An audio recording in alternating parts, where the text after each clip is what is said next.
नमस्ते, मेरा नाम है याज्ञवल्क्य और फ्रेम में जो साथ दिख रहे हैं चिर परिचित हैं। नाम है दीपक बैज, पीसीसी के चीफ। सवाल बहुतेरे हैं मगर पीसीसी चीफ के पास व्यस्तता ज़्यादा है, तो कुछ समय उनसे आग्रह के साथ चुरा के कुछ सवाल लाया हूं, क्योंकि ये वो सवाल हैं जो कांग्रेस जनों के मन में भी है और राजनीति में रुचि रखने वाले हर व्यक्ति के। सर धन्यवाद। दीपक जी, एक लंबा अरसा रहा है जब आप लोगों ने हमेशा ये कहा कि संगठन का सृजन हो रहा है और संगठन के सृजन के बाद अनुशासन जैसी कार्रवाई या गुटबाजी जैसी जो चीज़ें हैं उस पर विराम लगेगा। इन दोनों ही विषयों पर आपकी कई कार्रवाई लंबित है, क्या कहना चाहेंगे? देखिए, संगठन सृजन ये तो देश में पहली बार किसी राजनीतिक दल ने शुरुआत की और वो कांग्रेस पार्टी ने शुरू की है। और इसका देन मैं समझता हूँ हमारे नेता प्रतिपक्ष माननीय राहुल गांधी जी की सोच और हमारे राष्ट्रीय अध्यक्ष खड़गे जी की सोच। क्योंकि देखिए, संगठन सृजन का मतलब ये है कि बाकायदा दिल्ली से दूसरे राज्यों से ऑब्जर्वर आएंगे, फिर वो ज़िले में जाएंगे, छोटे कार्यकर्ता, बूथ का कार्यकर्ता, ब्लॉक का कार्यकर्ता, ज़िले के सीनियर नेता, फिर हो सके कहीं वकील, कहीं व्यापारी, कभी सामाजिक संगठन, सब लोगों से चर्चा करने के बाद कि उस ज़िले में कौन बेहतर लीडर हो सकता है जो ज़िले के कमान दे और जो सबको साथ लेके, मतलब राजनीतिक दल के कार्यकर्ताओं के अलावा वो सभी व्यापारिक संगठन, वहाँ के वकील से लेके पूरे आपके मीडिया के साथियों का समन्वय अच्छा हो, उसको इमेज अच्छा हो, ये मापदंड था। और हम लोग से भी राय ली गई, हम लोग भी 2-3 लोग अगर पैनल ले गए होंगे तो हमने भी कहा कि जो बेस्ट हो सकता है, नंबर 1, 2, 3, ये 3 नामों में जो अच्छा रिपोर्ट आया है आप उसको ओके कर लीजिए। तो वही हुआ, बेहतर नाम आए और आज देखिए कि लिस्ट जारी हुआ, संगठन सृजन के तहत आए बाकायदा। अब पार्टी अब बाकायदा उठ गई है, नए जिला अध्यक्ष, नए जोश, नए चेहरे और कार्यकर्ताओं का पसंद। फिर उसके बाद ब्लॉक कांग्रेस अध्यक्ष का लिस्ट जारी कर दी, मंडल अध्यक्ष का लिस्ट जारी कर दी, अभी बहुत जल्द हम बूथ अध्यक्ष बनाने जा रहे हैं। तो आज कहीं ना कहीं पार्टी आज छत्तीसगढ़ में कांग्रेस पार्टी आज दौड़ती हुई दिख रही है सड़कों पर, सरकार के खिलाफ मुद्दों की लड़ाई में लड़ती हुई दिख रही है, दौड़ती हुई दिख रही है। कहीं ना कहीं संगठन सृजन से ये तो सच्चाई है कि पार्टी को मजबूत मिला है और नए चेहरे को अवसर मिला है, जो जिनके पास कोई संसाधन से भी मजबूत नहीं है लेकिन काबिलियत है पार्टी चलाने का, कार्यकर्ताओं को लेकर चलने का, उनको भी मौका मिला है। यही संगठन सृजन। सर, ऐसे मैं कई जिलों के नाम गिना सकता हूं जहां पे जब जिलाध्यक्षों की नियुक्ति हुई है उसके बाद जो विषय आप बता रहे हैं वो खुद अपने आप में एक विषय बन गए कि इनको लेकर विवाद है, उनकी स्वीकार्यता को लेकर विवाद है। उसके बाद वो चाहें वो न चाहें मगर वो गुटीय जो एक क्षत्रपों की पार्टी है आपकी कांग्रेस, जिससे किसी को इनकार नहीं है, वो किसी न किसी क्षत्रप के प्रतिनिधि बन गए हैं। क्या ये नई चुनौती नहीं है? नहीं, देखिए, मैं तो नहीं मानता हूँ, इसलिए क्योंकि हाँ, एक गुजरात से शुरू हुई थी संगठन सृजन, उसके बाद थोड़ा सा पैटर्न फिर छत्तीसगढ़ आते आते थोड़ा सा इंक्लूड कर लिए कि सीनियर नेताओं से भी चर्चा किया जाए। हो सके हमारे सीनियर नेताओं के पसंद से कहीं एक ज़िले उनको पसंद को भी तवज्जो दिया गया हो, उन्हें गृह जिले आसपास कोई एक ज़िले मांग लें, ऐसी हो सकती है। देखिए, क्योंकि क्या है, हमको सभी पीढ़ियों को साथ लेकर चलना है, नई पीढ़ी, मध्यम पीढ़ी और पुरानी पीढ़ी, तो सबको समाहित करते हुए नेताओं को भी बड़े लीडर को भी समाहित करते हुए, क्योंकि संगठन तो एक व्यक्ति नहीं चला सकता। आज प्रदेश अध्यक्ष हूँ तो मैं अकेले ही संगठन चलाऊँ, ये तो पॉसिबल नहीं है। मुझे सीनियर नेताओं की भी ज़रूरत है, हमारे बीच के मध्य के नेताओं की भी ज़रूरत है और नीचे के बूथ के कार्यकर्ताओं की भी ज़रूरत है। उनके बिना तो मैं तो अकेले पार्टी नहीं चला पाऊँगा। तो कहीं ना कहीं संगठन से ठीक है। अब तो देखिए, मुझे लगता है कि 10% अगर कहीं कमियां रह भी गई हो तो हमारे पास उस कमियों को दूर करने के लिए अभी पर्याप्त समय है। कोई हो सके किसी जिलाध्यक्ष बनने से कोई नाराज़ होगा, कोई असंतुष्टि हुई होगी, या वो कि उनके पसंद से नहीं मिल पाया होगा, तो ऐसे हो सकती है, 1 2 3 4 जिलाध्यक्ष ऐसे हो सकते हैं, लेकिन उनको संतुष्ट करने का और अपना परफॉर्मेंस करने का पर्याप्त अवसर है, तो वो अपना काम कर रहे हैं। अच्छा दीपक जी, ये बात कई विषयों पे आई और उसकी पृष्ठभूमि संदर्भ ये था कि जब संगठन सृजन के तहत जिला अध्यक्षों की नियुक्ति की बात आई और जब वो प्रक्रिया होने लगी तो ये कांग्रेस के भीतर खाने नाम, चूँकि सार्वजनिक है इसलिए आप भी जानते हैं, मैं भी जानता हूँ, आप अपनी सुविधा के लिए कह सकते हैं, मैंने तो सुना नहीं, पर ठीक है। ये कहा गया कि ये जो नए जिलाध्यक्ष हैं ये बिल्कुल नई बॉडी होगी, नए लोग होंगे, ये सीधे केंद्रीय नेतृत्व से संपर्क होगा, प्रदेश अध्यक्ष का कोई नियंत्रण नहीं होगा, इत्यादि इत्यादि। दीपक जी अब तो बन गई, सब हो गए, तो प्रदेश अध्यक्ष का नियंत्रण है इन पे कि नहीं है? नहीं, देखिए, इसमें मैं थोड़ा सा आपको क्लियर करना चाहता हूँ। अभी तो जिलाध्यक्ष बन गए, उनकी अभी बॉडी बन रही है जी। ब्लॉक कांग्रेस अध्यक्ष नियुक्त हुए, उनकी बॉडी बन रही है। मंडल अध्यक्ष लगभग हमारा क्लियर है, पूरी बॉडी बन चुकी है। और 31 मार्च तक हमको पूरी पीसीसी, डीसीसी, बीसीसी, मंडल, फिर उसके बाद बूथ तक का पूरी बॉडी हमको बनाना है, अपडेट करके 31 मार्च तक कंप्लीट करके देना है। संभवतः 1 महीने का समय है। हम लगभग 70% काम कर लिए, 30% और हमारा काम बाकी 1 महीने में पर्याप्त हो जाएगा। रही बात नियंत्रण वाली बात, देखिए, राहुल गांधी जी हमारे नेता, वो चाह रहे कार्यकर्ता और जिला अध्यक्ष उनके लिए सीधा दरवाज़ा खोले। अगर कोई बात है तो सीधा बात संवाद रख सकते हैं। इसका मतलब ये तो नहीं है कि पीसीसी का नियंत्रण खत्म हो गया। देखिए, पीसीसी क्या है, एआईसीसी का निर्देश आता है तो पीसीसी डीसीसी से काम कराते हैं, डीसीसी बीसीसी से काम कराता है, बीसीसी उनके नीचे बॉडी से काम कराए। एक चैनल है ये, ठीक। आप जिला अध्यक्षों का देख लीजिए, आप कार्यकारिणी पीसीसी के अनुमोदन से हो रहा है, ब्लॉक अध्यक्ष का कार्यकारिणी पीसीसी के संज्ञान में लेकर कर रहे हैं। तो कहीं ना कहीं भी पीसीसी के नियंत्रण से बाहर है, ऐसा है ही नहीं।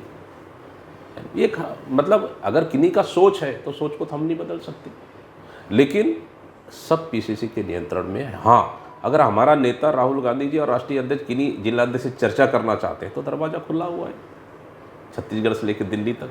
हम तो चाह रहे हैं, देखिए, बड़े नेताओं से अगर सीधा संपर्क रहेगा, मतलब एक टॉप लीडरशिप से, तो सवाल ही नहीं है। तो कहीं ना कहीं मनोबल हमारी कार्यकर्ताओं को बढ़ेगी, हम तो चाहिए रहे। अच्छा दीपक जी, वो जो मूल प्रश्न था जिसको बड़ी सहजता और सुविधा से आपने मोल्ड किया, मूल प्रश्न ये है कि अनुशासन। आपकी नाराज़गी तो हम लोगों ने देखी है कि आप नाराज़ हो जाते हैं अनुशासनहीनता पे, कार्यवाही के प्रस्ताव तक आ जाते हैं, एन बिल्कुल आखिरी क्षण पे आप यू टर्न ले लेते हैं। ऐसा एक नहीं 2-3 उदाहरण हैं। अनुशासन को लेकर दीपक बैच कुछ यू टर्न की पॉलिसी से बाहर आए? कभी भी नहीं। यू टर्न तो कहें तो नाम बता दें। हाँ, बिल्कुल बता सकते। रविंद्र चौबे प्रकाश। हाँ, यू टर्न तो हमने कभी लिया ही नहीं। देखिए, जो गलत है गलत है, लेकिन ठीक है, कोई गलत है तो क्या उसको सीधा फांसी का ही सज़ा दे दी? क्या फांसी की सज़ा अगर किसी न्यायालय ने सुना भी दिया तो राष्ट्रपति के पास ही अंतिम याचना रहती है कि राष्ट्रपति उन पर विचार कर ले और फांसी का सज़ा पे रोक लगा ले, बस यही है। देखिए, पार्टी वास्तव में, देखिए, अगर हर दल में अपना एक अनुशासन है, वही कांग्रेस में भी अनुशासन है। कोई दल नहीं चाहता कि अनुशासन तोड़े। अनुशासन अगर कोई तोड़ता है तो अनुशासन उनको अगर कोई पटरी से बाहर उतरता है तो पटरी के अंदर लाने के लिए तो ज़रूरत पड़े डंडा भी चलाना पड़ता है। तो हमने चलाया, तो आज ट्रेन पटरी पे दौड़ रही है। तो दीपक भाई को क्या दिक्कत है? अब आप चाह रहे हैं कि नहीं, सज़ा चाहे छोटी हो या बड़ी, सीधा फांसी होना चाहिए। अब आपका मन सब फांसी ही देना है, लेकिन राष्ट्रपति का मंशा नहीं है, उनको याचना लग गई है, तो फिर वो फांसी में बदल कर उसको सज़ा कम कर दे। अंतर इतनी है। लेकिन देखिए कि अगर सज़ा मुक्त तो नहीं किए किसी को भी, लेकिन यह है कि साफ संकेत समझदार के लिए इशारा काफ़ी है कि पार्टी लाइन से बाहर एक बूथ का कार्यकर्ता का भी वही जवाबदारी है, प्रदेश में बड़े लीडर का भी वही जवाबदारी है। इसलिए हम लोग पार्टी सबका बनाया हुआ पार्टी है। इस पार्टी को बनाने के लिए, उठाने के लिए सभी लोगों ने अपने खून पसीना सींच कर हम मजबूत किए। झीरम घटना कोई भूल सकता है क्या? हमारा तो वहाँ की ज़मीन में तो कांग्रेस का खून है, तो इतने लोग शहीद हुए। आज पार्टी कमज़ोर हुई क्या? नहीं हुई ना। आज शहीदों को नमन करते हुए आज पार्टी हमारी मजबूत हुई है। एक समय पूरे टॉप लीडर खत्म हुए, उनकी भी एक एक खून का एक एक कतरा आज पार्टी ऋणी है उनके लिए। तो ये है इसलिए, लेकिन घर का बात और अनुशासन सबके लिए जवाबदारी है, और अनुशासन से बड़ा कोई नहीं है। आपके कुछ ऐसे पुराने साथी जो अपनी ही कारणों से पार्टी से बाहर हो गए, उनमें से एक हैं बृहस्पति सिंह। उनका एक बयान आया और बड़ा सुर्खियों में रहा बयान। कयास उनकी ओर से शायद ये प्रयास या कयास खुद ही विस्तारित किए गए कि वो एक नई पार्टी बनाएंगे, नया गठन करेंगे और फिर लड़ेंगे। जो ऐसे लोग हैं जिन्हें लगता है कि वो सक्षम हैं और कांग्रेस को नुकसान हो जाएगा, उन्हें कुछ कहना चाहेंगे? देखिए, कोई किसी कारणवश पार्टी से निष्कासित होने का, पार्टी ने उनको कार्रवाई किया, अनेक कारणें रहती है।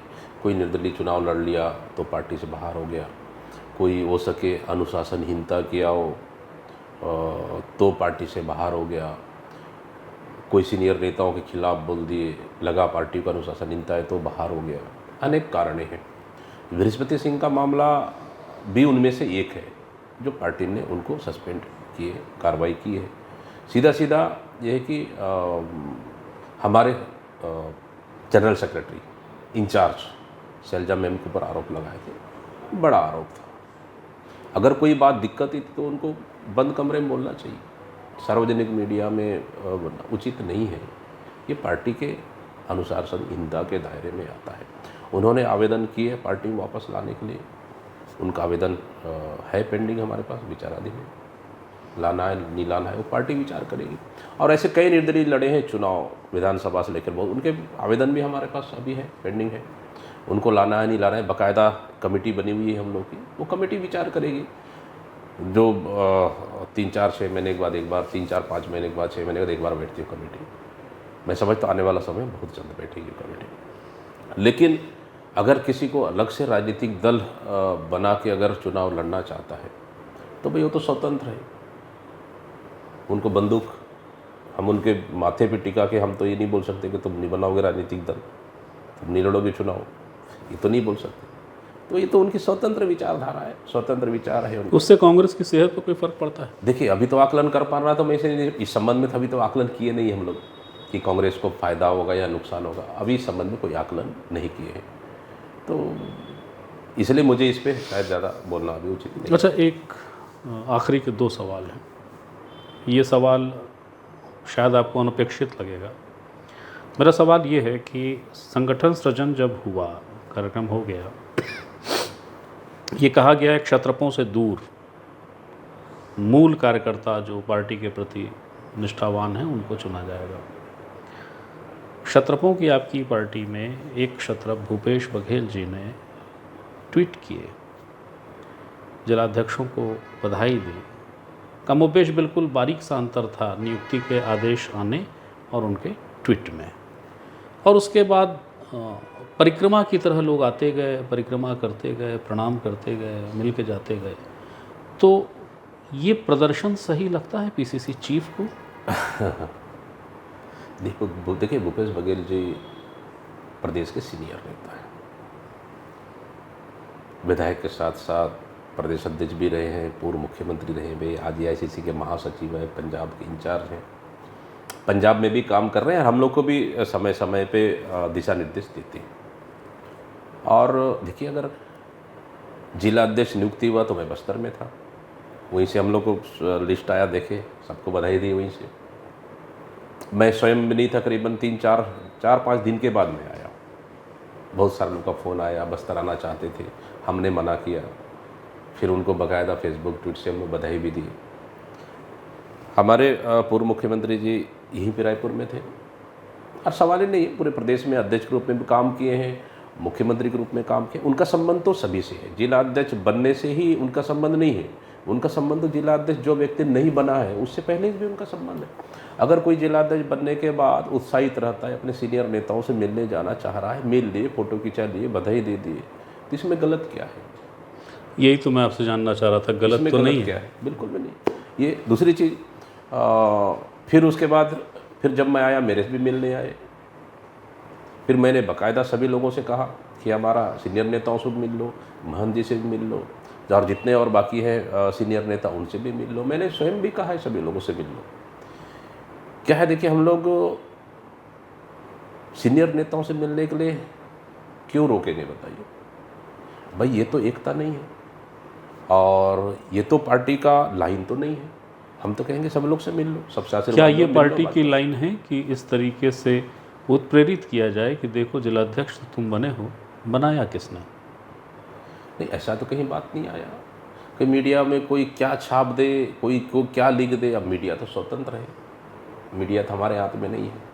हम लोग जैसा बोलेंगे वैसी लिखो, जैसा हम चाहेंगे वैसी छापो, जैसा दिखाओ, वो तो संभव नहीं है। अब मीडिया कुछ भी लिख ले और कुछ भी समझ ले, लिखने में और समझने में अंतर है। दीपक जी, आखिरी प्रश्न है, राज्यसभा सदस्य के लिए कौन नाम होगा, इस पे तमाम चर्चाएं हैं। बहुत सीधा सा प्रश्न है मेरा। यदि ये आपसे पूछा जाए कि पीसीसी चीफ या राज्यसभा सदस्य, संगठन यदि जब ये पूछे तो दीपक का जवाब क्या है? देखिए, मेरे लिए तो, मैं तो शुरू से पार्टी लाइन का हूँ, और एक NSY youth Congress block Congress अध्यक्ष से फिर पार्टी ने मुझे विधायक बनाया, फिर लोकसभा 2 बार विधायक बनाया, लोकसभा लड़ाए। फिर उसके बाद फिर पार्टी ने कहा कि नहीं, कि लोकसभा में आपको प्रचार करना चाहिए, तो हमने कहा बिल्कुल ठीक। और आज पार्टी जो भी दिशा निर्देश देती है, बाकायदा पार्टी काम करते हैं। पार्टी का जो निर्देश होगा हम तैयार हैं। मेरे लिए पार्टी लाइन बड़ा लाइन, पार्टी ने जो निर्देश दे दिया, दीपक बैच के लिए वो पत्थर की लकीर है। डिप्लोमेटिक है, बहुत ज़्यादा डिप्लोमेटिक आंसर है। फिर से पूछ लेता हूँ, पीसीसी चीफ या राज्यसभा सदस्य में से कोई एक चुनना हो तो, और निर्णय आपको छोड़ दिया जाए, तो आप क्या कहेंगे? हाँ, अगर ऐसा बात आई कि आपको राज्यसभा बनना है या प्रदेश कांग्रेस अध्यक्ष रहना है, दोनों में अगर आप बोलेंगे तो मेरा तो एक ही लाइन रहेगा, प्रदेश कांग्रेस पार्टी। पार्टी से बड़ा मेरे लिए कुछ भी नहीं। बहुत बहुत शुक्रिया दीपक, आपने समय दिया, थैंक यू। ये थे दीपक बैज। मुझे लगता है कि ऐसा कोई प्रश्न नहीं है जो पूछा जाना था और पूछा नहीं गया है, और दीपक हमेशा की तरह उन प्रश्नों में अपने लिए सुविधाजनक राह तलाश कर निकल लिए हैं। इस बात के साथ साथ जो कुछ महत्वपूर्ण चीज़ें हैं कि संगठन सृजन के तहत जो जिलाध्यक्षों की नियुक्ति हुई, वो दरअसल उसी कड़ी का हिस्सा हैं जिसे आप अनुशासनबद्ध कड़ी कहते हैं, AICCC, PCC और DCC। इससे बाहर किसी को जाने के बारे में नहीं सोचना चाहिए। और दूसरी जिस पे बहुतों की रुचि है, दीपक बैज ने एक बड़ी बात कही है कि यदि कोई निर्णय मुझसे पूछा जाए राज्यसभा सदस्य के बारे में, यदि मैं दावेदार के रूप में देखा जाए और मुझसे पूछा जाए कि PCC चीफ या राज्यसभा, तो मैं संगठन चुनूँगा। याद रखिएगा, राजनीति में कई बार वो भी कहा जाता है जिसका प्रसंग वो बिल्कुल नहीं होता जो कि वो कहा जा रहा है। मगर फ़िलहाल ये बातचीत यहीं तक, फिर कोई नई शख्सियत के साथ मैं फिर हाजिर हूँगा। तब तक के लिए प्रणाम।